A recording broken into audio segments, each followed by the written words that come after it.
Bonsoir, encore une fois. Bienvenue à l'atelier Ritualité et corps, judaïsme et islam en dialogue. J'ai l'honneur d'être ici avec trois femmes qui, chacune à sa manière, est en train de faire la différence dans ce monde. Donc, c'est vraiment un grand honneur pour moi. Je les introduis une deuxième fois. Pour Florian et Hélène, mais voilà, Isabelle, vous ne l'avez pas encore rencontrée. Donc, Florian Chinsky est rabbine française et membre du judaïsme en mouvement, formatrice en écoute mutuelle. Vous avez déjà eu la chance de l'écouter à plusieurs moments de la soirée. Hera Wardi, professeure des universités de Manouba, Tunisie, autrice spécialiste de l'islam.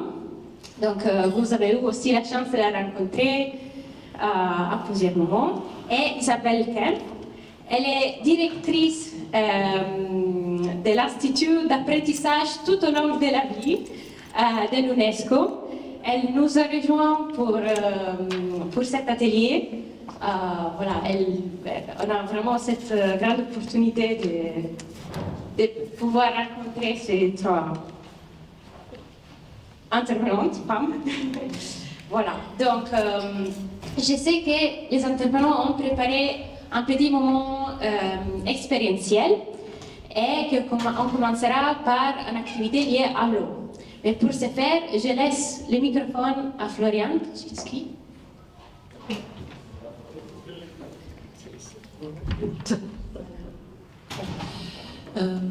Mais oui, puisqu'on parle du corps, ça va être intéressant de vivre des choses. Et puis, qu'est-ce qui vous restera de cette expérience? Peut-être justement cette chose inattendue qu'on touche aux choses. Et c'est quelque chose qui convient bien au judaïsme parce qu'on associe toujours l'expérience avec la pensée et de façon réelle ou symbolique. Donc, c'est ce qu'on va faire. Mais on avait réfléchi avant de se lancer directement dans voilà, vous avez un peu le programme. Ce sera avec consentement. Mais on avait un petit préalable qu'on voulait évoquer. Donc, je vais commencer peut-être par te poser la question. Et là, ça c'est sorti de nos discussions. Tu t'identifies au mot religieuse? Est-ce que tu es religieuse? Qu'est-ce que ça veut dire pour toi? Oui, je t'ai dit, je me souviens que c'était une question extrêmement complexe parce qu'on ne peut pas avoir une réponse définitive. C'est une question liée à une conjoncture. Le rapport au religieux, pour moi, est beaucoup plus complexe que le simple phénomène de croire ou ne pas croire. Parce que la croyance, pour moi, elle est un peu comme l'électrocardiogramme. Parfois, ça monte, ça descend. Sinon, il y a des moments de doute. Il y a des moments de faiblesse où on éprouve ce besoin de s'accrocher à une croyance presque irrationnelle, de dire que tout ça a un sens, que tout ça ne va pas finir aboutir sur le néant. Donc forcément, il y a dans ces moments de faiblesse, qui sont aussi des moments de grande force de méditation, ce besoin d'être religieux, dans le sens où être, au sens presque littéral du terme, c'est-à-dire être relié à quelque chose. Ne pas se sentir comme ça, comme un grain de poussière dans l'univers. Donc du coup, pour répondre à ta question plus clairement, je me sens religieuse, pas seulement par rapport à une foi, qui pour moi n'est pas une question qui a été réglée encore, c'est encore en chantier, hein. Et ça change beaucoup, mais je suis religieuse dans le sens où,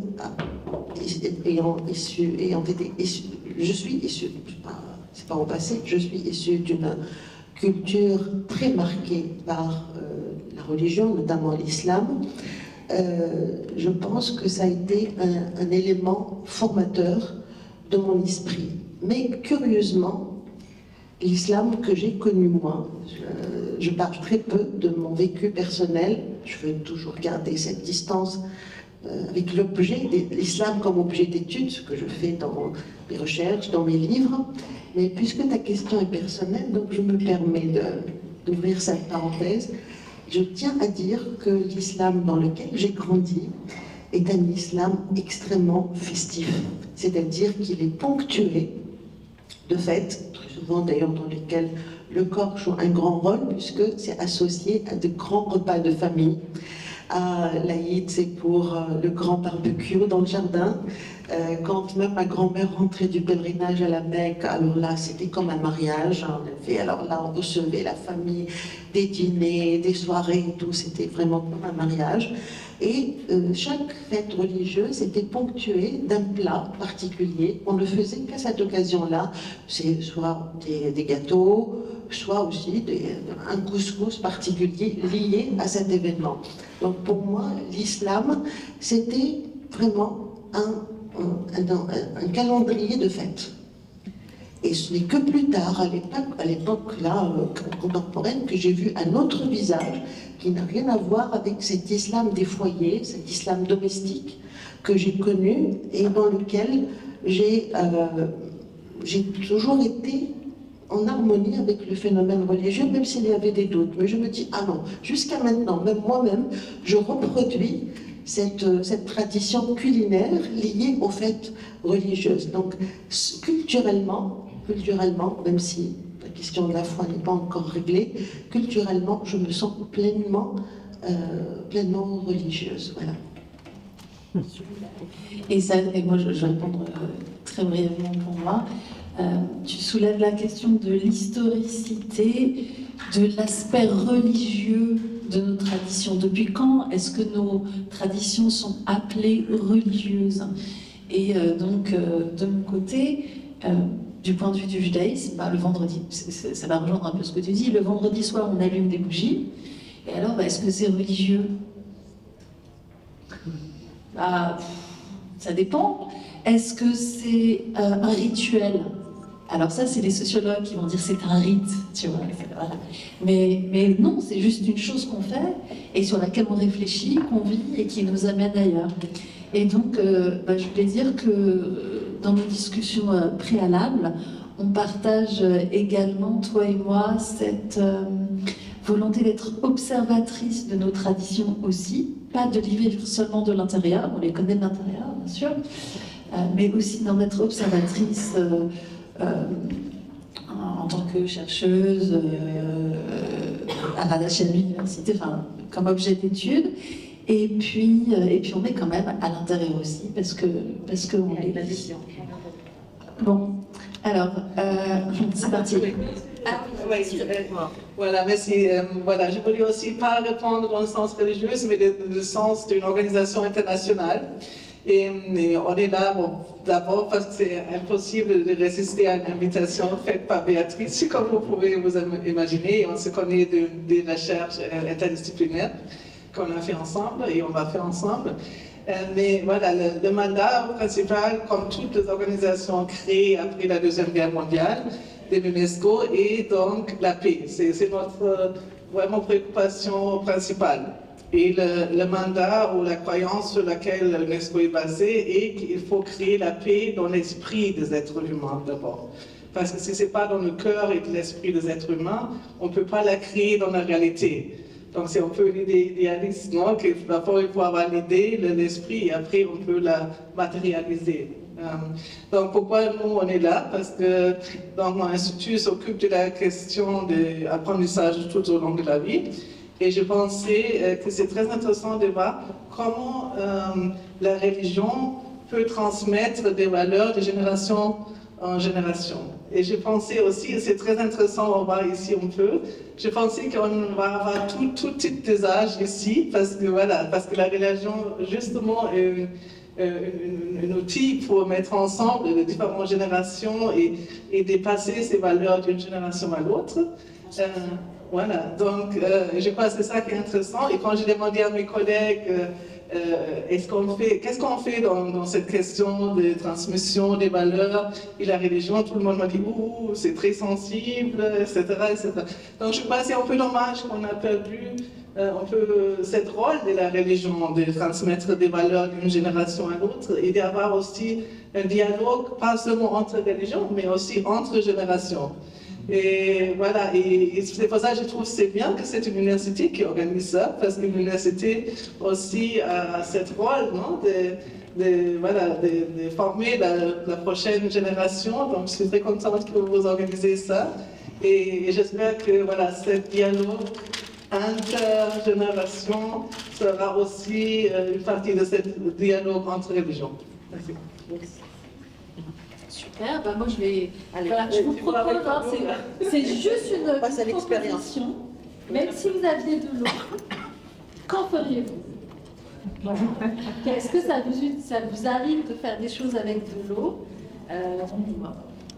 On la voit, mais je sais pas. Alors je peux. Oui, Donc quelle est la question? Non, c'est pas vraiment une question, c'est juste pour l'expérimenter. Voilà, il y a de l'eau ici. Qu'est-ce que tu vas en faire? T'en as eu ou pas? Voilà, puis je.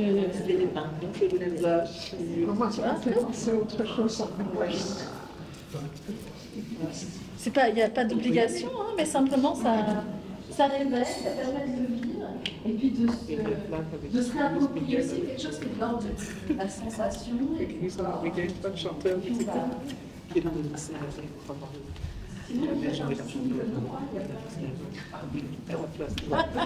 que vous voulez enchaîner? Oui. Moi je continue. Oui. Parfait. Donc, en fait, oui. Et peut-être, est-ce que tout le monde attend? Ah, il y a de l'entendre. Oui, oui. Merci. Donc, en fait,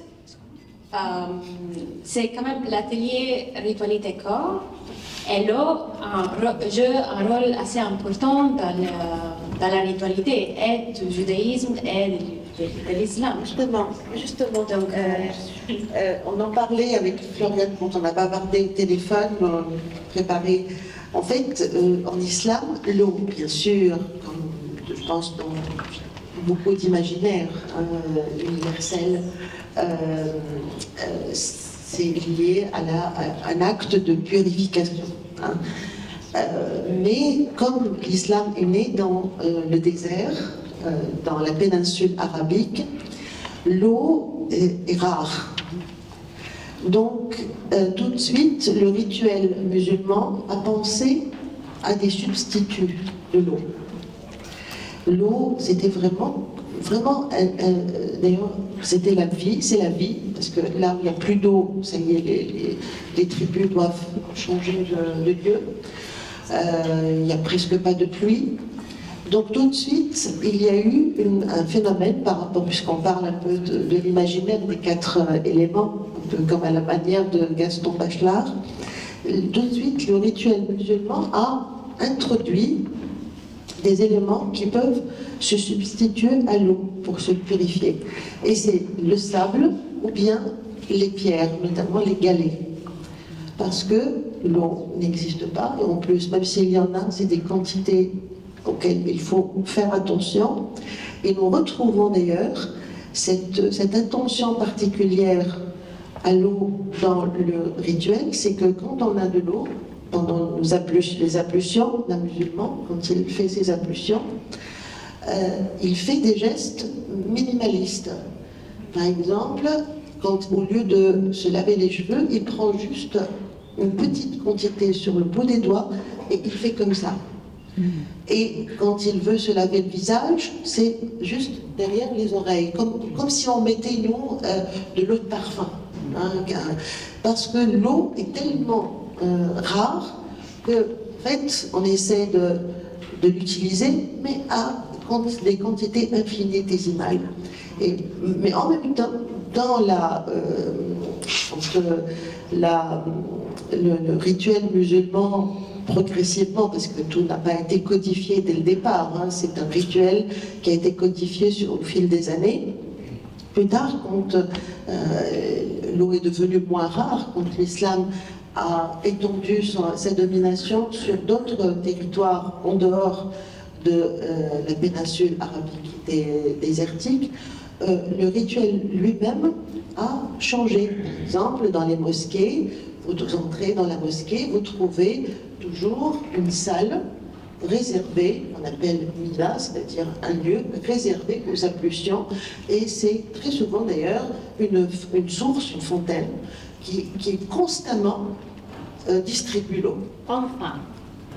Oui, mais deux endroits différents, bien sûr, parce que justement, on va en parler, hein, on va parler de ce traitement différent dans le rituel musulman du corps féminin et du corps masculin. Et je suis très, d'ailleurs, curieuse d'écouter Floriane sur ce thème. Est-ce que dans le rituel, il y a le rituel juif, il y a une démarcation nette entre le corps féminin et le corps masculin? Alors c'est vraiment une question ultra importante, parce que toute la question de la pureté qui soi-disant éloigne les femmes dans le judaïsme touche aussi bien les hommes que les femmes. Donc on parle des femmes qui ont des écoulements menstruels et qui doivent se purifier, ni plus ni moins qu'on parle des hommes qui ont des écoulements séminaux et qui doivent se purifier.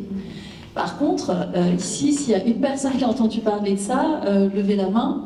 Parce que, ouais, du fait que les hommes aussi sont impurs à travers les écoulements séminaux.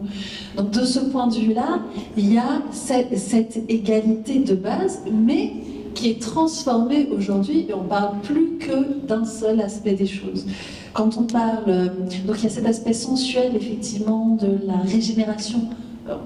J'en ai parlé un petit peu tout à l'heure sur la régénération du rapport à la vie, donc de s'immerger dans l'eau, de sentir l'eau sur l'ensemble de son corps. Et ça, c'est une pratique qui se faisait à l'époque du temple, parce que pur, impur, le seul implication, c'est qu'on ne peut pas amener des offrandes au temple. Donc je vous rappelle que le deuxième temple a été détruit en plus 70, ça commence à faire un petit moment. Et c'est pour ça que le judaïsme, ça fait très très longtemps qu'il n'est plus du tout sadducéen, mais c'est une autre question. Et donc, en revanche, les changements dans la vie sont marqués par des immersions. Donc il est possible de rentrer dans de l'eau et d'en ressortir dans les moments clés de la vie, dans les moments de passage, dans les moments de transition. Peut-être tous les ans avant les fêtes de Rosh Hashanah et de Yom Kippour qui marquent le début de l'année et des périodes de remise en question. Et donc il y a cette question de sensation. Et ça m'intéressait ce que tu disais sur le minimalisme avec l'eau, parce que dans le judaïsme, on fait une bénédiction quand on se lave les mains, on dit quelques mots, et donc on a envie de faire le geste vraiment. Donc on remplit un récipient et on le verse d'une main sur l'autre. Et si vous avez envie, essayez ça, parce que la sensation sur les mains est très différente de quand on ouvre le robinet. Sur les questions de purification, je voudrais aussi rappeler, là on vient de sortir vraiment de plein de lectures dans la Torah qui parlent de la construction du temple. Et ça reprend ce qu'on disait aussi tout à l'heure, le but du temple, c'est qu'il y ait une présence à l'intérieur de nous, donc voilà. Mais il y a toute cette question de comment est fabriquée la cuve des ablutions des prêtres. Et en fait, il se trouve que, pas de bol, les femmes amènent leur miroir pour fabriquer ces cuves. Et quand même, je veux dire, un miroir, allez, sérieux, Moïse, il hésite, je parle du récit biblique, et il interroge Dieu, qui dit, oui, bien sûr, prends-les, c'est important, c'est une contribution importante, prends-les. Donc tu peux avoir cette image de prêtres, bien sûr masculins, mais dans ce contexte-là, qui se régénèrent avec de l'eau qui est dans des cuves faites par des miroirs, qui en plus servaient à la séduction. Mais la séduction, c'est la rencontre, et c'est la naissance, et c'est la naissance des générations suivantes. Donc ça, c'est logique. Voilà. Et donc l'eau, rapidement, c'est aussi, quand on s'immerge dans le mikvé, une renaissance, comme l'eau du liquide amniotique, pour parler du corps féminin, vraiment un peu comme on avait dit. Et puis, on est censé se reprojeter dans les premières eaux, vous savez, et le souffle divin flottait à la surface des eaux, les eaux d'en haut, les eaux d'en bas, etc. Donc, en principe, quand tu t'immerges, alors je sais pas, c'est aux vacances d'été, si vous allez à la mer, hein, tu peux te laisser couler dans l'eau, en prendre toute la sensation, te sentir comme un fœtus ou comme un être d'avant la création du monde, et en ressortir, et peut-être que ça fait du bien, et peut-être que ça donne ce sentiment de régénération pour l'eau, voilà, c'est l'essentiel. Oui, j'ai une question. Voilà, donc avant de aussi vous donner la parole pour les questions, j'aimerais bien aussi vous poser une question parce qu'on parle justement de cette image ou du corps des femmes. Il faut faire un peu de test. J'ai demandé à ChatGPT avant de venir. J'ai fait des essais. Donc ChatGPT m'a dit qu'il faut le mettre en Google parce que les photos, il fait pas encore les photos. Donc j'ai demandé à Google. La première question était, montre-moi un corps d'une femme musulmane. Ok, donc tout le monde peut s'imaginer qu'est-ce qu'il m'a donné. Voilà, femme voilée. Ça, c'était la première chose. Donc il n'y avait pas de surprise. Mais mon deuxième essai, c'était déjà plus intéressant. Donc j'ai mis la question, donne-moi une photo d'un rabbin en France. Et la première photo, c'était pas la vôtre, mais c'était de votre collègue, Iris. Donc Josué Ferreira. Oui, à Ferreira, à Strasbourg. Donc c'était la première image, c'était une femme rabbine en France. Donc j'ai trouvé ça très, très intéressant. C'est Google qui l'a donné. Et donc il est trans. Ah, il est trans, ok, bon, ok. Josué Ferreira. Oui, ok. Donc, mais oui. Voilà, donc c'était la première image. Après, il y avait 90 images des rabbins masculins. Et après, il y avait une image, votre photo aussi, voilà, qui est venue. Donc, j'ai trouvé ça très intéressant. Parce que voilà, la question c'est aussi dans le futur avec l'intelligence artificielle, quels sont les types de stéréotypes qu'on va reproduire avec ça, parce que voilà, l'intelligence artificielle utilise ce qu'on a comme histoire dans l'information, parce que c'est des bases de données historiques. Donc j'ai trouvé ça très intéressant, donc je voulais demander un peu à vous quels sont les aspects un peu en dehors de ces stéréotypes, voilà, la femme musulmane voilée, le rabbin qui sont tous des hommes, voilà, quels sont un peu les aspects peut-être un peu moins connus qui peuvent nous aider à changer de perspective sur le corps et la ritualité policière.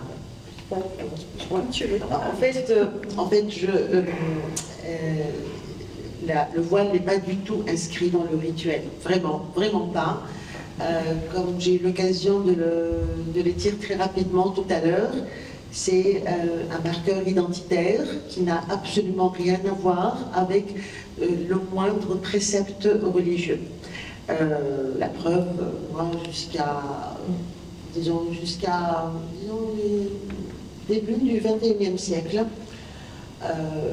je n'ai vu en Tunisie aucune femme voilée. Bon, les dames d'un certain âge mettent un fichu. Hein, une femme européenne mettrait un chapeau. Hein, parce que même les hommes, d'ailleurs, ne sortent jamais la tête découverte. Bon, le code vestimentaire nécessite qu'on doit avoir toujours la tête couverte.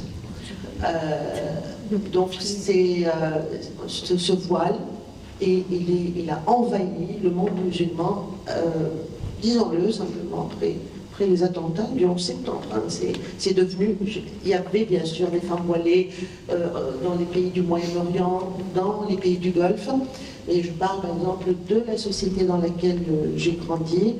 Ma propre grand-mère, parce que pour moi, on parlait de transmission générationnelle. Ma propre grand-mère, c'est elle qui m'a appris à prier, c'est elle qui m'a fait initier au rituel religieux musulman. Elle ne s'est jamais voilée jusqu'à sa mort. Et elle mettait un maillot pour aller se baigner. Et pour elle, il y avait, d'ailleurs je me souviens, l'été, on allait se baigner, elle mettait un maillot. Et quand l'heure de la prière arrive, elle met son paréo comme ça, et un autre paréo sur la tête, et elle va prier. Et pour nous, il n'y avait absolument qu'une rupture entre cette dame, qui a un certain âge, en maillot de bain, et qui, dans la minute qui suit, elle sort de l'eau, elle fait ses ablutions d'ailleurs avec l'eau de la mer, et elle va tout de suite, elle dit, ah c'est l'heure de la prière, je vais y aller, et elle revient, et elle s'installe avec nous.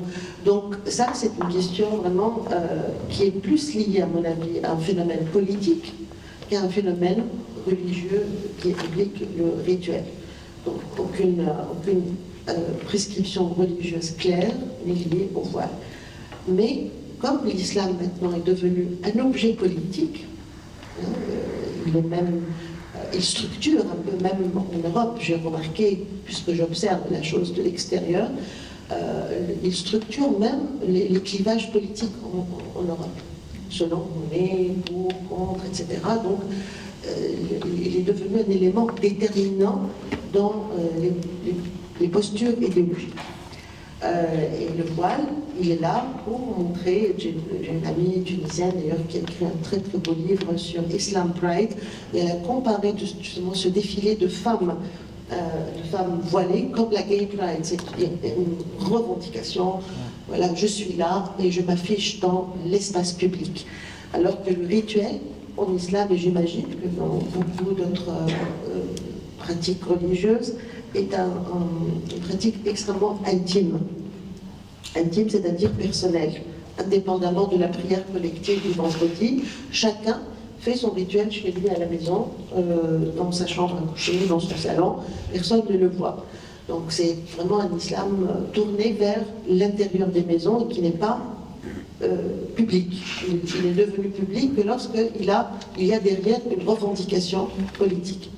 Donc, mais pour revenir plus précisément, Isabelle, avant de donner la parole à Floriane, ce que j'ai remarqué, ce que moi, à l'occasion justement de la préparation de cette nuit des religions, où j'allais de toute façon parler du corps féminin, ce qui m'a, les éléments que j'avais relevés en observant cette société que je connais bien, avec laquelle je suis très familiarisée, c'est que le rituel par rapport au corps féminin en islam est vraiment différencié de celui qu'on impose à l'homme. Bien sûr, il y a ce que j'appelle moi le tronc commun, ce que Floriane a rappelé tout à l'heure, c'est que quand l'homme a, par exemple, fait un rêve érotique, le lendemain, il doit aller se laver avant de pouvoir prier. Si le couple a une relation sexuelle, avant de commencer à prier, ils doivent tous les deux se laver. Donc il y a cette pratique où les deux sont sur le même pied d'égalité. Mais ce que moi je trouve particulier à l'islam, parce que moi j'ai eu l'occasion d'entrer dans des synagogues, dans des églises, et j'ai toujours été interpellée en tant que musulmane par la mixité dans les lieux de culte. Alors qu'en islam, on sépare les deux corps. Pourquoi? Parce qu'il y a derrière une perception du corps féminin comme un objet potentiellement dangereux dont il faut protéger le pieux musulman, puisqu'elle est là, même si elle est voilée, même si elle a 36 000 couches de vêtements, elle est toujours la femme tentatrice. Ça, c'est cette isolation qui m'a toujours un peu intriguée. Et dans ma famille, on ne va pas dans les mosquées.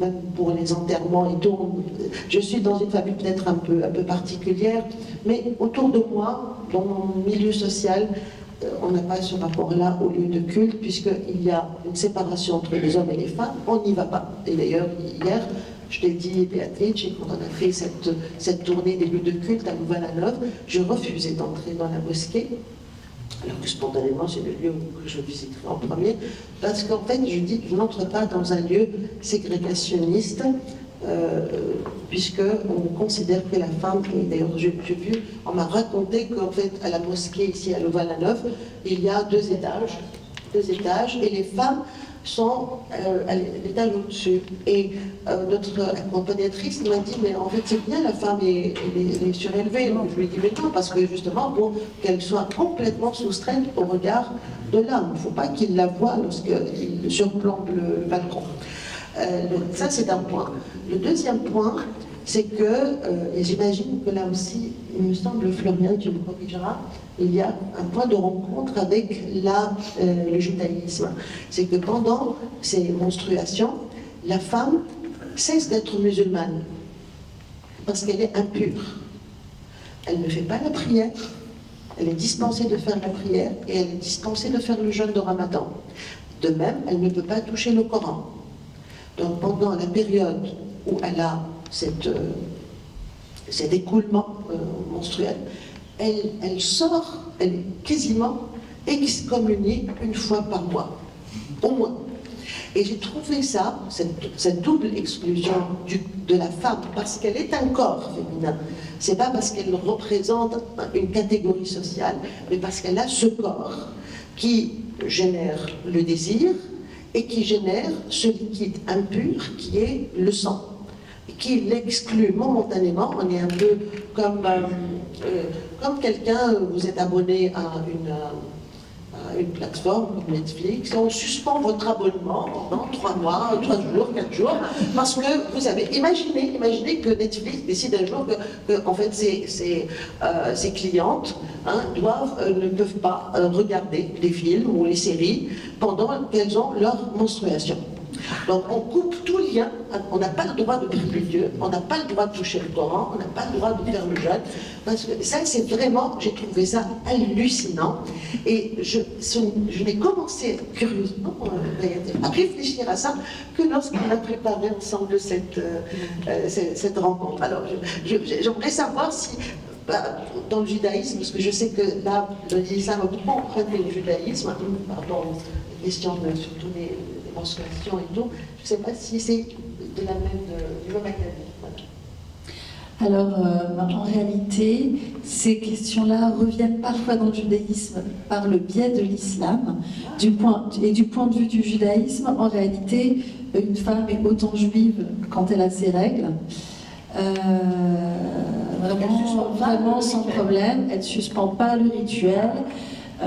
Dans un livre de code très, très reconnu qui s'appelle le Shulchan Aruch, alors il y a un commentaire qui cite que dans certains lieux, mais pas chez nous, une femme qui a ses règles ne peut pas regarder le Sefer Torah. Mais il le cite vraiment comme une pratique très très marginale et pas du tout centrale, et il n'y a absolument pas besoin pour un homme non plus d'être entre guillemets pur pour pouvoir toucher le Sefer Torah. Donc vraiment, ces questions-là se sont reportées à l'époque du Tendu. Maintenant, ça re-rentre par d'autres biais de toutes sortes. Et par exemple, c'est sûr que l'image de la femme dans la société globale a une influence sur comment elle est perçue dans la société juive. C'est une des raisons pour lesquelles, bien que, a priori, une femme peut monter à la Torah, eh bien, dans le Talmud, on a une source ancienne qui dit tout le monde monte à la Torah, y compris les femmes, et on a une source plus moderne qui date d'une influence helléniste, où on dit mais une femme ne montera pas à la Torah pour l'honneur de la communauté. Et là, c'est plus, elles sont censées être ignorantes et elles ne peuvent pas nous représenter, parce que sinon le monde extérieur va nous considérer de façon négative. Quand je dis ça, c'est important pour moi aujourd'hui de souligner que il me semble évident que c'est le contraire aujourd'hui. Par honneur, ça fait honneur à une communauté de faire monter une femme à la Torah. Et je voudrais quand même enlever ce sentiment d'isolement que tu as par rapport à séparation homme-femme dans les synagogues. En réalité, dans la majorité des synagogues du monde, les hommes et les femmes prient ensemble, mais pas du tout dans la majorité des synagogues françaises. Et pas du tout, il y a une séparation, donc les femmes sont en haut et les hommes sont en bas. Et il s'agit ici même de l'institution créée par Napoléon, qui est le consistoire, qui est censé représenter l'ensemble du judaïsme et qui a invité solennellement à tous les grands événements politiques en France. Et là, de nouveau, on a alors, c'est pas Napoléon qui a inventé que les femmes et les hommes étaient séparés à la synagogue, bien sûr, mais ça a évolué dans certaines communautés, et ce ne sont pas les communautés comme la mienne dans laquelle ça a évolué qui sont au premier plan sur le plan politique. Et donc, de ce point de vue-là, la République soutient une pratique dont on ne veut pas et qui est déjà un rajout de l'époque hellénistique. Donc, Au contraire, dans beaucoup de synagogues, dans les synagogues orthodoxes françaises, les femmes sont en haut. Dans les synagogues orthodoxes vraiment très sympas françaises, les femmes sont sur le côté, un peu dans le coin. Oui, bah, tout est relatif, voilà. Non, mais et j'adhère totalement. Moi, je pense, mais là, ça devient mon avis, mais je pense que même les hommes, ils ne devraient pas se sentir très à l'aise d'aller dans une synagogue où les femmes sont en haut. Et alors après, il y a certains autres types de synagogues où ils pensent quand même qu'il faut une séparation. Moi, je n'adhère pas à ça, mais donc tout le monde est en bas, il y a les femmes d'un côté et les hommes de l'autre. Et il y a des synagogues orthodoxes assez nombreuses où les femmes sont d'un côté, les hommes de l'autre, on ouvre le rideau et tout le monde peut lire dans la Torah. Et là, tu vois, il y a tout ce continuum qui existe. Et l'origine de cette séparation pour le judaïsme, c'est que à la fête de Sukkot, c'était tellement de la folie au temple, on dansait, on jonglait, c'était voilà, qu'en fait il y avait des débordements sexuels. Et donc ils ont essayé trop de séparer dans un sens, dans l'autre, ça n'a pas marché. Et donc uniquement à la période du deuxième temple, et c'est quand même hyper intéressant de voir que avant la fête de Sukkot, ils construisaient une galerie pour les femmes, et après la fête de Sukkot, ils l'enlevaient. Donc c'était pas du tout. Et puis les synagogues ne sont pas une reproduction de ce qui se passait au temple non plus. Donc l'importation de cette séparation, pour moi, est vraiment profondément pas légitime. Surtout que moi j'entre dans des synagogues tunisiennes. Et c'était mixte, tout le monde était assis ensemble, c'est ça qui est curieux. Et moi j'ai connu plein de synagogues aussi orthodoxes où les femmes, quand elles arrivent, elles ouvrent le rideau et il y a toujours un petit jeune freluquet qui dit non, il faut fermer, dit non, voilà. Mais l'architecture ne le permet pas toujours. Et la dernière question d'influence en termes de séparation, c'est bien sûr la grande mystérieuse, le corps de Ève a-t-il été séparé du corps de Adam? Ça c'est le premier chapitre, c'est le deuxième chapitre de la Genèse, c'est pas le premier. Et donc, dans le premier, les deux corps sont créés ensemble et ensuite sont séparés.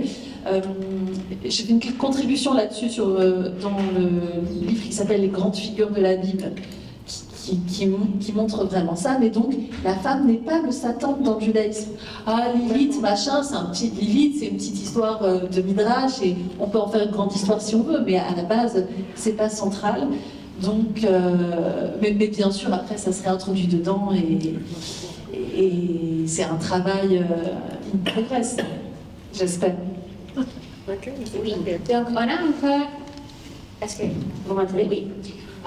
Donc, on avait préparé énormément pour cet atelier et je me rends compte qu'en fait, il y a énormément de pistes, oui, qui ont été ouvertes ce soir et sur lesquelles on devrait forcément approfondir plus. Mais je voudrais laisser encore quelques minutes pendant cet atelier et j'aimerais bien que le public puisse interagir avec vous aussi, si vous êtes d'accord. Oui, bien sûr. Okay. Donc, si vous avez des questions, vous pouvez lever la main sur les questions qui ont été traitées pendant l'atelier, mais aussi sur les questions que vous avez, sur les réponses que vous avez entendues pendant les grands débats. Voilà, il y a ce moment pour vous. Je peux commencer peut-être? Oui, merci. Merci. Il faut bien parler au microphone. Oui, il est tout vert. Voilà, moi je connais la communauté juive de Liège et je connais aussi des musulmans à Liège également et je suis catholique.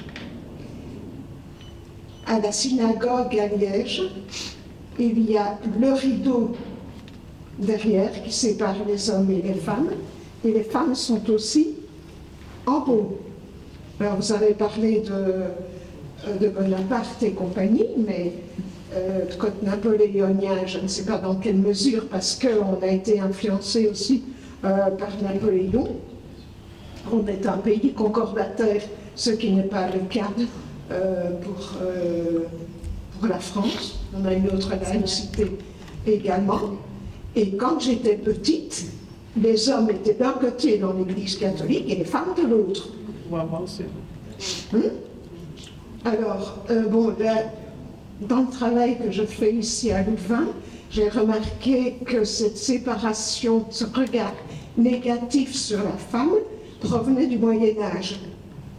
Fin du Moyen-Âge, le XIIIe siècle, quelque chose comme ça, où on commençait à regarder la femme, tout ce que vous avez dit sur Adam et Ève, hein, la femme plantatrice, la pomme et compagnie, hein, à l'Éden, on a construit tout un machin autour, et du coup on a dévié la place de la femme dans tout rite.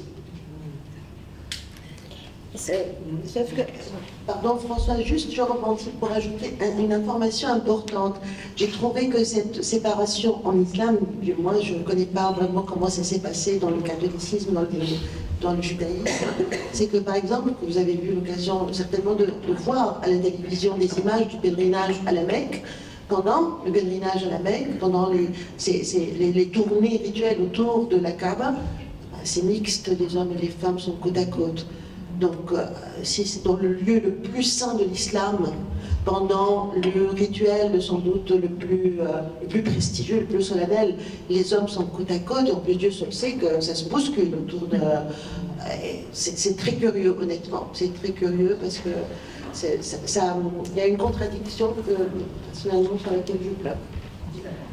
Oui, donc c'est pas Napoléon qui a inventé la séparation des femmes et des hommes dans le judaïsme. Ce que je voulais dire, c'est que ça a été entériné et qu'aujourd'hui, ça empêche des évolutions structurelles qui sont, à mon avis, vraiment nécessaires. Mais pour le judaïsme, toute la question commence quand même avec l'influence hellénistique, le fait qu'en raison de ça, les femmes ne peuvent pas monter à la Torah, qu'ensuite, jusqu'au IIe siècle, il y a une opinion un peu minoritaire qui dit que les femmes sont dispensées des commandements, d'un certain nombre de commandements. Et par la suite, alors on dit non seulement elles sont dispensées, mais c'est quand même mieux qu'elles ne le fassent pas progressivement. Et ici, vous avez par exemple des téphilines et un talit. Le talit, à la base, à l'époque de la Mishnah, c'est considéré comme appartenant autant aux femmes qu'aux hommes. Et petit à petit, ça s'éloigne. Et puis, des prétextes que je n'ai pas envie de mentionner ici, font que petit à petit on exclut les femmes de la pratique, par exemple, de ces commandements-là, et c'est comme ça qu'on les exclut. Tu peux? Oui. Voilà, c'est une question, voilà. Je voulais aussi ajouter un peu à la question, parce que c'est quand même l'Église catholique qui est la plus masculine de toutes les religions, parce que c'est la seule religion où il n'y a pas de prêtre féminin du tout. Non, parce que, voilà, en islam, on a quelques imams, mais en Europe, on a quelques imams, voilà, et il y a quelques rabbins, mais dans l'Église catholique, c'est complètement interdit, voilà, même s'il y a des mouvements de réformation, etc. Donc, je crois que c'est aussi ça, le rite. Pourquoi le rite ou les rituels sont chaque fois menés et coordonnés par les hommes seulement. Peut-être que ça sera aussi une question intéressante, parce que ça, c'est le plus flagrant qu'on voit de l'extérieur une religion, que ce soit la catholique ou tous les autres. Pourquoi c'est que des hommes qui voilà, officient. Ouais. Tu me confirmeras si tu es d'accord, mais j'ai l'impression que, comme le judaïsme, l'islam n'a pas une tradition très centralisée. Les gens peuvent prier ensemble, il n'y a pas spécialement besoin d'un prêtre pour faire des sacrements. Et dans le judaïsme, c'est la même chose. Et donc de ce point de vue-là, il y a quand même des évolutions qui sont possibles, parce que il peut y avoir plusieurs centres différents qui font naître leur propre tradition dans nos deux versions, ce qui est pas possible dans le catholique, qui est très Si, c'est possible dans le rite catholique. Parce qu'il y a le pape quand même, donc c'est quand même plus difficile. Attention, il ne faut pas mettre trop sur le pape aussi. Mais le catholicisme est né... Le catholicisme est né du christianisme plutôt, est né de la tradition juive. On ne peut pas nier nos racines. Et il a fallu un millénaire pour qu'on se sépare du judaïsme. vraiment, il y a eu toute une influence qui s'est faite et les chrétiens peuvent prier ensemble sans un prêtre. Il y a des tas de rites, de pratiques qui peuvent se faire entre laïcs. Très bien. Par exemple, Françoise, je sais qu'il faut que quelqu'un, il y a le ministère du culte, donc il faut que quelqu'un qui représente l'Église pour, par exemple, pour faire les sacrements. Pour les sacrements, oui, donc l'Eucharistie aussi, voilà. Mais tout laïc peut faire une bénédiction. Ah oui? Ah oui, tout laïc peut faire une bénédiction. Et tout laïc peut réciter, j'allais dire, n'importe quelle prière, n'importe quel rite, sans avoir un prêtre. Parce que le prêtre, on l'a mis sur un piédestal et on lui a donné un pouvoir au Moyen-Âge. Et c'est quelque chose qui se transmet de génération en génération, et ça fait partie d'une tradition. Merci pour cette précision, c'est vraiment intéressant. Je voulais apporter juste une petite nuance qui est que le christianisme est né du judaïsme du 1er siècle. Or, le judaïsme aussi est né du judaïsme du 1er siècle. Ce que je veux dire, c'est que le judaïsme a continué à grandir, et donc des choses qui semblent juives aujourd'hui n'ont pas fait partie de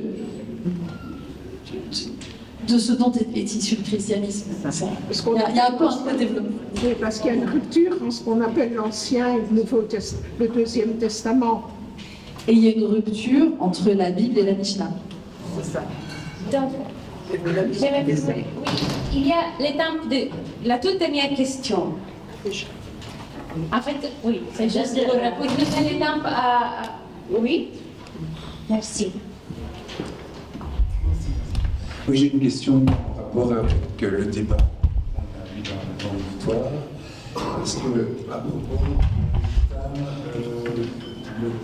le corps humain et la mort, donc la considération du corps, qu'est-ce que les religions estiment, enfin, considèrent comment le corps devient, qu'est-ce qui devient après la mort. Et vous avez uniquement évoqué le corps de l'homme et pas celui de la femme. Et donc, je voulais savoir ce qu'il en était. Oui, vous avez raison, parce qu'une dame qui m'a dit, malheureusement, elle est partie dans un autre atelier, en sortant tout à l'heure de l'auditorium, elle m'a interpellée pour me poser exactement la même question, et je me suis posé moi-même la question. Oui, des femmes.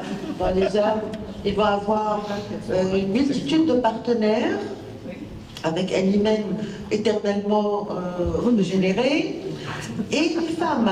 Alors, j'ai essayé, bien sûr, la question n'est pas du tout posée dans le Coran, mais on a toujours les exégètes, parce que c'est à eux qu'on doit tous ces développements un peu farfelus, parfois un peu grotesques, disons-le, entre nous, là, je peux le dire, on est filmé, hein. Vous allez flouter mon visage un peu. En fait, il y a des développements, parce que là, ça pique leur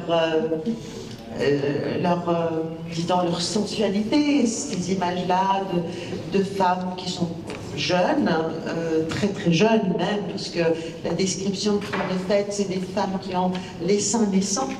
Donc ça veut dire qu'on est face à des partenaires sexuels à mi-chemin entre l'enfance et la maturité.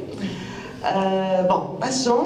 Alors, pour revenir à votre question, la femme, quand j'ai posé la question, quand j'ai regardé dans les exégèses du Coran, différentes exégèses à différentes époques, on reproduit, ça c'est toujours douteux, hein, un hadith, un dit du prophète Mohammed, qui a été questionné par une femme quand il y a eu cette révélation des versets décrivant le paradis.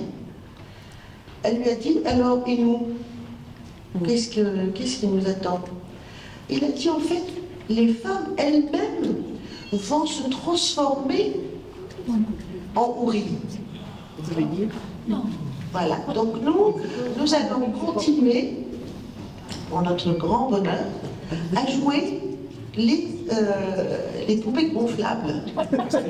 C'est une très belle perspective. Et d'ailleurs, ça me rappelle une fois un article écrit par un ami, un écrivain algérien que vous connaissez sans doute, Kamel Daoud. Et il a parlé en fait il a dit en fait les femmes, qu'est-ce qu'elles vont avoir? Elles vont avoir des cuisines équipées, ultra modernes, avec des électroménagers dernier cri. Et en fait, parce que là, en fait, il y a en fait le hadith, je résume un peu, parce que c'était une discussion entre le prophète Mohammed et une femme d'un certain âge. Elle lui dit, moi je vais être, elle m'a dit, tu vas retrouver ton mari. Dans l'au-delà, hein, c'est vraiment une vraie épreuve. Hein. L'enfer, c'est ça. Alors, elle lui dit, mais il va pas me désirer puisqu'il va avoir lui-même une quantité de jeunes femmes vierges et tout. Et lui a dit, mais bonne nouvelle. Toi-même, tu vas redevenir jeune femme vierge. Et donc voilà, tout le monde remonte sur ses pattes. Et, voilà. Et nous sommes donc. A priori, personne n'est revenu pour nous raconter, mais a priori, c'est le destin qu'on a prévu pour nous. Et c'est à prendre au lycée. Donc c'est pour ça que je pense que pour certaines femmes, l'enfer n'est pas très différent de... Moi, je prends un autre ticket.